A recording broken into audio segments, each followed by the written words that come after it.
5 ऐसे जानवरों के बारे में आपको बताने के लिए जा रहा हूं कि अगर कोई शख्स इनके साथ जुल्म करे ना, तो ये 5 जानवर वो हैं कि इनकी बद्दुआ बहुत जल्दी कबूल हो जाती है और इंसान तबाह और बर्बाद हो जाता है। अब आइएगा वो 5 जानवर कौन कौन से हैं, एक एक करके मैं आपकी खिदमत में रखने के लिए जा रहा हूं। नंबर 1, ऊंट। पहला जानवर क्या है? ऊंट।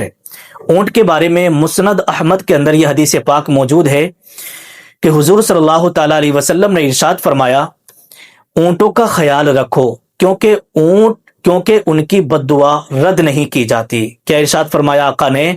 ऊंटों का ख्याल रखो, उनकी बद्दुआ रद्द नहीं की जाती। अब इसी के बारे में हजरत अबू हुरैरा रजी अल्लाह ताला अन फरमाते हैं कि नबी करीम सल्लल्लाहु ताला अलैहि वसल्लम ने इरशाद फरमाया कि ऊंट जब तकलीफ में होता है और जालिम मालिक जब ऊंट पर जुल्म करे तो वो आसमान की तरफ अपना मुंह उठाता है, यानी अपने चेहरे को आसमान की तरफ कर देता है और अल्लाह उसकी पुकार को सुनता है। अल्लाह पाक क्या है? उसकी पुकार को सुनता है। अगर उसका जो मालिक है वो जालिम है और उस पर जुल्म कर रहा है ऊंट पर, तो ऊंट क्या है? अपनी गर्दन को, अपने चेहरे को आसमान की तरफ उठा लेता है और अल्लाह की बारगाह में जो है वो कुछ बोलता है अपनी जबान में। ठीक है, तो अल्लाह पाक उसकी पुकार को सुन लेता है। जैसे कि शुआबुल ईमान के अंदर भी यह हदीस पाक मौजूद है और इमाम बेहकी ने भी इसको नकल किया है। तो मेरे प्यारे अजीज दोस्तों, ऊंट को अगर कोई शख्स जो है उसके साथ जुल्म करे तो ऊंट की बद्दुआ भी बहुत जल्दी कबूल हो जाती है, इसलिए उसको तकलीफ आपको नहीं देना है। नंबर 2, दूसरे जानवर के बारे में लिखा है कुत्ता। कुत्ते की बद्दुआ भी बहुत जल्दी कबूल होती है। अगरचे कुत्ता नापाक है लेकिन जुल्म के खिलाफ उसकी आह भी असर रखती है। हालांकि कुत्ता क्या है? नापाक होता है लेकिन जुल्म के खिलाफ उसकी आह भी असर रखती है। जैसे कि शेख सादी रहमतुल्लाहि ताला अलैह ने कुत्ते के ताल्लुक से फरमाया, गुलिस्तान सादी बाब दोम के अंदर आप फरमाते हैं कि कुत्ते को भूखा प्यासा मारने वाला एक दिन तड़प तड़प कर मरा, क्योंकि उस कुत्ते ने दुआ की, या अल्लाह मेरा कसूर क्या है, मुझे तूने जबान भी नहीं दी, फिर भी मुझे भूखा प्यासा मार दिया गया। तो इसलिए हजरत अल्लामा शेख सादी रहमतुल्लाहि ताला अलैह ने फरमाया कि कुत्ते की बद्दुआ भी बहुत जल्दी कबूल होती है, तो कुत्ते के ऊपर भी जुल्म नहीं करना चाहिए, कुत्ते को भी नहीं मारना चाहिए। उलमा फरमाते हैं कि कुत्ता भी मखलूक खुदा है और मजलूम कुत्ते की दुआ कबूल होती है। नंबर 3, तीसरे नंबर पर आता है बिल्ली। बिल्ली के ताल्लुक से सही बुखारी शरीफ की हदीस पाक है, हजरत अब्दुल्ला इब्ने उमर रजी अल्लाह ताला अन्हु से मरवी है कि रसूलुल्लाह सल्लल्लाहु ताला अलैहि वसल्लम ने इरशाद फरमाया कि एक औरत को जहन्नम में डाल दिया गया। क्यों जहन्नम में डाल दिया गया?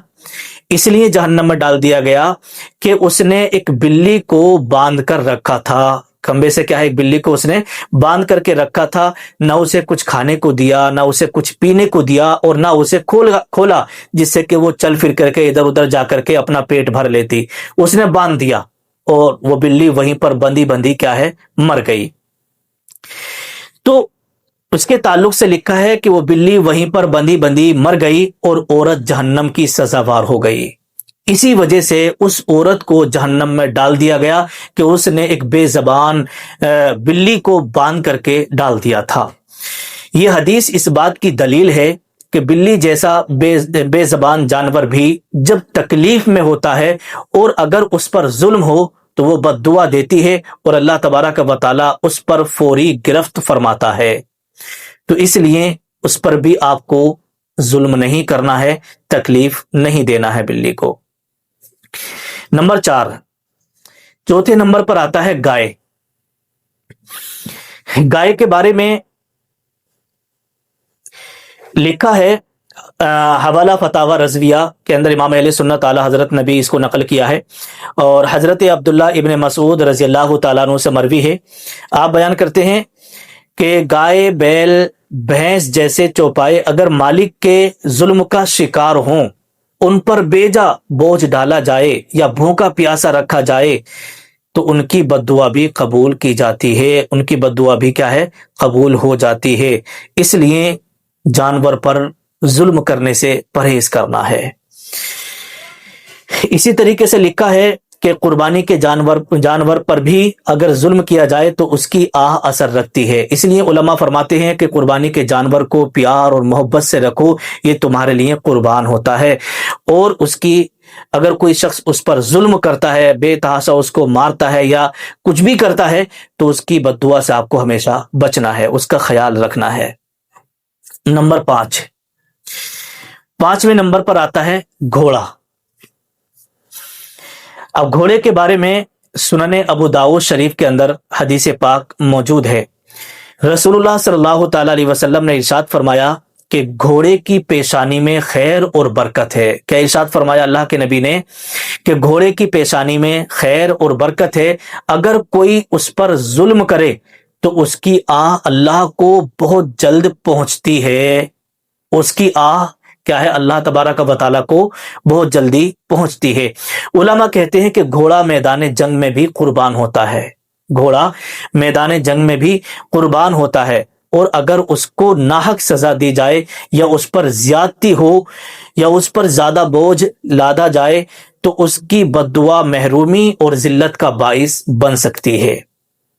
تو میرے پیارے اسلامی بھائیوں، یہ 5 جانوروں کے بارے میں جو ذکر کیا ہے، یہ 5، اس کے علاوہ بھی اور بھی ہیں، لیکن یہاں پر 5 جانوروں کا جو ذکر کیا ہے وہ اس لیے کیا ہے کہ ان کی بد دعائیں بہت جلدی قبول ہوا کرتی ہیں۔ تو لکھا ہے، دیکھیے گا، صحیح مسلم شریف کی ایک حدیث پاک اور میں آپ کی خدمت میں رکھ دیتا ہوں کہ دیکھیے گا، اسلام ہمیں صرف انسانوں کو ہی نہیں بلکہ جانوروں کے بھی حقوق سکھاتا ہے، کہ ہمیں انسانوں کے جیسے حقوق سکھائے ہیں اسی طریقے سے جانوروں کے بھی اسلام کیا ہمیں حقوق سکھاتا ہے۔ صحیح مسلم شریف کی حدیث پاک ہے، حضور صلی اللہ تعالی علیہ وسلم نے ارشاد فرمایا کہ اللہ تبارک و تعالی نے ہر جاندار کے ساتھ حسن سلوک کا حکم دیا ہے، چاہے وہ کوئی بھی جاندار ہو، ہر جاندار کے ساتھ حسن سلوک کا کیا ہے؟ حکم دیا ہے۔ یہ جانور زبان سے نہیں بول سکتے، لیکن ان کی آہیں عرش کو ہلا دیتی ہیں، ان کی آہیں کیا ہے؟ عرش کو ہلا دیتی ہیں۔ لہٰذا ہمیں چاہیے کہ جانوروں پر رحم کریں، ان کو تکلیف نہ دیں، کیونکہ مظلوم کی بد دعا خواہ وہ انسان ہو یا جانور، اللہ تبارک و تعالی ضرور سنا کرتا ہے۔ تو جس قوم میں جانوروں پر، ایک نصیحت میں آپ کو بتا رہا ہوں، جس قوم میں جانوروں پر ظلم بڑھ جائے وہاں سے رحمت اٹھا لی جاتی ہے۔ تو میرے پیارے اسلامی بھائیوں، اسلامی بہنوں، یہ جتنی باتیں میں نے آپ کو بتائی ہے، اللہ پاک کی بارگاہ میں دعا کرتا ہوں مولا آپ کو، ہمیں سب کو اس پر عمل کرنے کی توفیق عطا فرمائے، انسانوں کے ساتھ ساتھ جانوروں کے ساتھ بھی حسن سلوک کرنے کی توفیق عطا فرمائے۔ السلام علیکم ورحمۃ اللہ وبرکاتہ۔